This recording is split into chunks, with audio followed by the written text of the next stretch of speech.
Welcome back to Vinay भटक्या. आपण आहोत मुरुडमध्ये आणि मागच्या माझ्या व्हिडिओमध्ये आपण बघितलं असेल, आम्ही राहिलो होतो ते नागले साहेबांच्या होमस्टेमध्ये. अतिशय सुंदर असा हा होमस्टे आहे, साधाच होमस्टे आहे आणि आपल्या बजेटला परवडण्यासारखा असा होमस्टे आहे. या होमस्टेचं मेन म्हणजे इथे आपल्याला मिळणारी फिश थाळी. सकाळीसुद्धा आम्ही छान अशी सुरमई थाळी घेतली होती आणि संध्याकाळीसुद्धा आम्हाला नागले साहेबांनी खेकडाखाली थाळी दिली होती. अतिशय सुंदर असं जेवण इथे नागले साहेबांच्या होमस्टेला मिळतं. आता दुसऱ्या दिवशी सकाळी आम्ही निघणार होते ठाण्याला जाण्याकरता, पण त्याच्या अगोदर आम्ही गेलो ते दत्त मंदिर बघण्याकरता. मुरुडचं जे फेमस दत्त मंदिर आहे टेकडीवर, ते बघण्याकरता आम्ही गेलो. तुम्ही दोन्ही व्हिडिओ, नागले साहेबांचा होमस्टे आणि दत्त मंदिराचा व्हिडिओसुद्धा तुम्ही नक्कीच बघितला असेल. नसेल बघितला तर ते जाऊन जरूर बघा.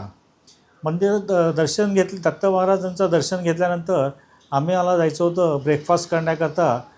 ते ब्रेकफास्ट करण्याकरता मुरुडच्या मार्केटमध्ये स्वामी स्नॅक्स म्हणून एक छान असं छोटंसं रेस्टॉरंट आहे. तिकडे आम्ही जनरली ब्रेकफास्ट करतो. हे स्वामी स्नॅक्स मुरुड नगर परिषदच्या बरोबर समोरच आहे आणि छोटंसं हॉटेल असल्यामुळे बरीचशी गर्दी सकाळी तुम्हाला दिसते. इथे सकाळचा ब्रेकफास्ट, दुपारचं जेवण, रात्रीचं जेवणसुद्धा व्हेज नॉनव्हेज अतिशय उत्तम क्वालिटीचं मिळतं. सकाळच्या ब्रेकफास्टमध्ये आम्ही घेतो तो मिसळपाव, उसळपाव, बटाटा वडा, इडली असते, कधीकधी सुकट आणि भाकरी असते. तर चला, आपण आता ब्रेकफास्ट घेतला आहे आणि आता निघणार आहोत ते ठाण्याकरता. आणि ऑन द वे आपण बघणार होते नांदगावचा सिद्धिविनायकाचं दर्शन घेणार आहोत. अतिशय सुंदर असं हे मंदिर आहे. तर मंदिरामध्ये जाऊन आपण एक दर्शन घेऊ आणि त्याच्यानंतर पुढे ठाण्याकरता प्रस्थान करू.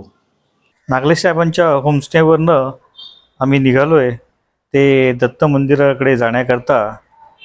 आणि मागच्या व्हिडिओ तुम्ही बघितच असेल, वरती आलो आहे ते दत्त मंदिरात आणि दत्त महाराजांचं छानपैकी असं दर्शन झालं. सुंदर मंदिर आहे. मंदिराचा व्हिडिओसुद्धा तुम्ही नक्की जाऊन बघा. त्याच्यानंतर आम्ही आलो ते मुरुड जंजिरा नगर परिषदच्या समोर असलेलं स्वामी स्नॅक्स. इथे छान असं हे स्नॅक्स सेंटर आहे आणि इथे ब्रेकफास्ट जेवण पण छान प्रकारचं मिळतं. आम्ही आलो होतो ब्रेकफास्ट घेण्याकरता आणि घेतली ही दिसते ही मिसळपाव. सुंदर अशी मिसळपाव, थोडी चमचमीत, थोडीशी तिखटसुद्धा ही मिसळ असते. त्यामुळे तोंडाला छानपैकी चव अशी येते. खूप गर्दी असते या रेस्टॉरंटमध्ये, कारण बसण्याकरता जागा कमी असतात. नंतर आम्ही दुसरं घेतलं ते झुणका भाकर. झुणका भाकरसुद्धा अतिशय छान असं झुणका भाकर इथे मिळतं. पुरी भाजीसुद्धा छान अशी पुरी भाजी आणि रेटसुद्धा फार जास्त नाही आहे. हे आले हे झुणका भाकर, त्याच्याबरोबर कांदा आणि एक मिरचीसुद्धा देतात. सुद्धा छान प्रकारची पुरी भाजी असते. चला आता आपण निघूया. अलिबाग मुरुड मार्गावर असलेले नंदगावचे सिद्धिविनायक मंदिर हे कोकणातील एक अत्यंत जागरूक आणि महत्त्वाचे देवस्थान मानले जाते. या मंदिराचा इतिहास जर बघायला गेलो तर या मंदिराची स्थापना 15व्या शतकात, म्हणजे 1450 ते साधारण 1460च्या सुमारास प्रसिद्ध खगोलशास्त्र आणि पंचांगकर्ते केशव दैवज्ञ यांनी केली होती. त्यांनी या ठिकाणी श्री गणेशाची मूर्ती प्रस्थापित केली. केशव दैवज्ञ आणि त्यांचे सुपुत्र गणेश दैवज्ञ यांनी जगप्रसिद्ध ग्रहलाहक हा ग्रंथ लिहिला. असे मानले जाते की गणेश दैवज्ञ यांच्या कन्येने याच पंचांगाचा आधार घेऊन मुरुड जंजिरा किल्ल्याच्या पुनर्बांधणीसाठी शुभमुहूर्त दिला होता आणि ज्यामुळे तो किल्ला अभेद्य राहिला. सुरुवातीला हे मंदिर आकाराने लहान होते. सुमारे 150 ते 200 वर्षापूर्वी चिटणीस आणि गुप्ते घराण्याने या मंदिराचा भव्य जीर्णोद्धार केला. आजही हे मंदिर याच घराण्याच्या देखरेखीखाली आहे. मधली आपण जर गणपतीची मूर्ती बघितली तर हे मंदिर सिद्धविनायक मंदिर म्हणून ओळखले जाते, कारण येथील गणपतीची सोंड उजवीकडे वळलेली आहे. उजव्या सोंडेचा गणपती अत्यंत कडक आणि नवसाला पावणारा मानला जातो. मूर्तीचे स्वरूप जर तुम्ही बघितली तर ही श्री गणेशाची मूर्ती स्वयंभू आणि 3.5 ते 4 फूट उंचीची आहे. ही मूर्ती उजव्या सोंडेची, तर म्हणजे त्याला आपण सिद्धिविनायक म्हणतो, असून ती बसलेल्या अवस्थेत दिसत आहे. मूर्तीला 4 हात असून वरील उजव्या हातात कमळ आणि डाव्या हातात परशू आहे. खालील उजव्या हातात जपमाळ असून डाव्या हातात मोदकाची वाटीसुद्धा आपल्याला दिसत आहे. मूर्ती पूर्णपणे रक्तगंधानुलिप्त म्हणजेच शेंद्री रंगाची आहे. मूर्तीच्या गळ्यात सर्पाकृती जानवे कोरलेले असून पायाजवळ एक लहानसा उंदीरसुद्धा आपल्याला दिसत आहे. गाभाऱ्याच्या बाहेर सभामंडपात गणपतीचे वाहन असलेल्या मूषकाची मोठी आणि सुबक मूर्तीसुद्धा आपल्याला इथे बघायला मिळते. आणि बरेचसे भाविक त्याच्या कानात आपल्या मनातल्या इच्छा सांगतात. सभामंडपात प्रवेश केल्यावर उजव्या बाजूला मारुतीरायाचे एक छोटे पण एक सुंदर मंदिर आहे.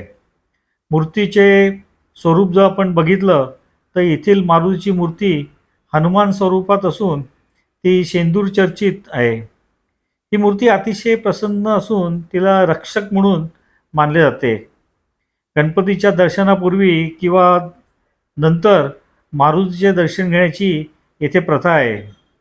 भक्तांच्या मते हे मारुतीचे मंदिराच्या सुरक्षिततेचे प्रतीक म्हणून समजले जाते. मंदिराचे गर्भगृह अतिशय शांत आणि सात्विक आहे. मूर्ती एका उंच आसनावर विराजमान आहे, त्यामुळे मंदिराच्या कोणत्याही कोपऱ्यातून आपल्याला उभं राहून दर्शन घेता येते आणि असं वाटतं की बाप्पा आपल्याकडेच पाहत आहे असा भास होतो. आम्हाला तिथूनच्या पुजाऱ्यांनी मूर्तीचे व्हिडिओ घेण्यास परवानगी दिली, पण बाकीचं त्यांनी रिक्वेस्ट केली की मंदिराचे जास्त व्हिडिओ काढू नका, त्यामुळे आम्ही मंदिराच्या आतमधले व्हिडिओ आम्हाला जास्त काय काढता आले नाहीत. तर आपण जर बाहेर मंदिराचा कळस बघितला तर अलीकडच्या काळात हा कळस मुख्य आकर्षण म्हणून ठरलेला आहे. तुम्ही बघाल तर कळस सुमारे 1500 किलो वजनाचा आणि 12 फूट उंच असून त्या सोन्याचा मुलामा चढवलेला सुद्धा आपल्याला दिसतोय. मंदिराचे बांधकाम जर आपण बघाल तर पारंपरिक कोकणी आणि आधुनिक शैलीचे मिश्रणसुद्धा दिसते. मंदिराची रचना पारंपरिक कोकणी पद्धतीने केलेली आहे.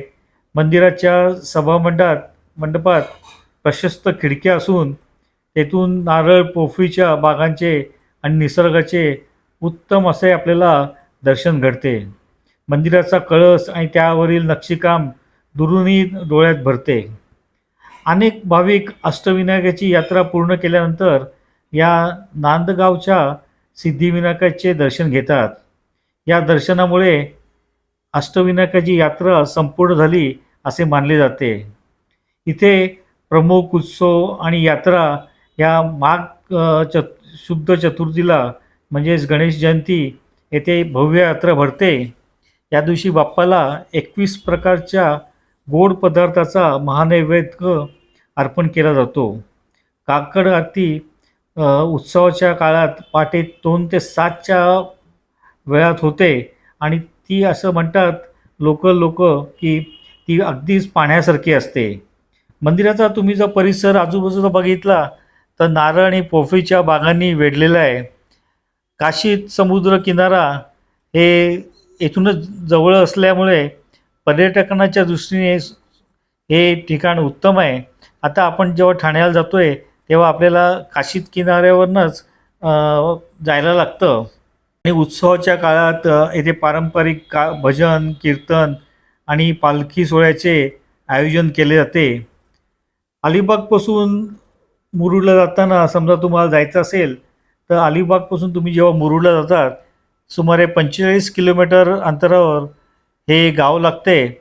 प्रसिद्ध जो काशीद बीच आपण मगाशी सांगितलं, या हे मंदिर अवघ्या काही मिनिटाच्या अंतरावरच आहे. हे मंदिर समुद्र किनाऱ्यापासून एकदम जवळ असून सभोवतालची दाट झाडी असल्याने येथील परिसर अतिशय शांत आणि आल्हाददायक असतो. जर तुम्ही मुरुड किल्ला, जंजिराचा किल्ला पाहायला जात असाल किंवा मुरुडला तुम्ही जाणार असाल तर हे वाटेत हे मंदिर लागते. साधारण तुम्हाला एक 15-20 मिनटं जर तुम्ही इथे काढली तर ह्याचं दर्शन तुम्ही नक्कीच घ्यावा आणि त्यामुळे तुमच्या प्रवासाचा थकवासुद्धा नक्कीच निघून जाईल. जेवणासाठी काही उत्तम स्टे आणि होमस्टेसुद्धा आता बरेचसे आलेले आहेत. त्यामुळे तुम्हाला जर धनगावला जर मुक्काम करत असेल तर तुम्ही डेफिनेटली या गावात मुक्काम करण्यासाठी राहू शकता.